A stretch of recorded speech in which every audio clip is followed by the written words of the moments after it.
দিয়ে দিয়েছে গিফটে, মানে ধুয়েও দিতে পারেনি এতটাই। এটা কি করবে এখন? বাজে মানুষ।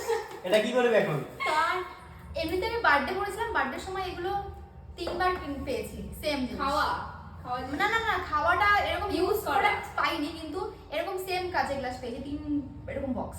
এই রেখে দাও, তোমারও কাজে লাগবে। এই বলছি কি দিদি এই গিফটটা যে দিয়েছে সে কি না দেখে দিয়েছে না দেখে দিয়েছে? দেখে দিয়েছে ইচ্ছা এই করে। সুমি, সুমি ওটা রেখে দাও। অনেকে আমাদের গ্রামের লোক সবাই মিষ্টি নিয়ে এসেছে আর বলছে যে সুমির তো প্রচুর টাকা, তো সুমিকে কি গিফট দেবো, মিষ্টি দিয়ে দিলাম। মানে ওদের ওরা মাথা খাওয়াবে না, চলো সুমিকে মিষ্টি দিয়ে দিই, ওর তো অনেক টাকা আছে। মিষ্টি দিয়েছে, ভালো হয়েছে, খেয়ে নিয়েছে। ভালো হয়েছে। আমি কি বলছি? ইউজ প্রোডাক্ট থেকে মিষ্টি দিয়ে অনেক ভালো।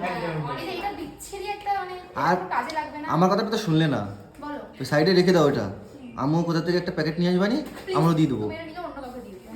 আমি নিয়ে যাবো না, কেন? আমি কাউকে মেয়েদের দিবি, এটা মেয়েদের আমি চাই দিবি। না কাউকে দিতে এরকম গিফট। আমি অতটা ছোট বললাম না। খাওয়া গ্লাস দিয়ে দিয়েছে গিফটে, খাওয়া না মানে ইউজ করা। ইউজ করা, মানে কি খেয়েছে কি জানি, শরবত মরবত খেয়ে দিয়ে দিয়েছে। ভালো করেছে।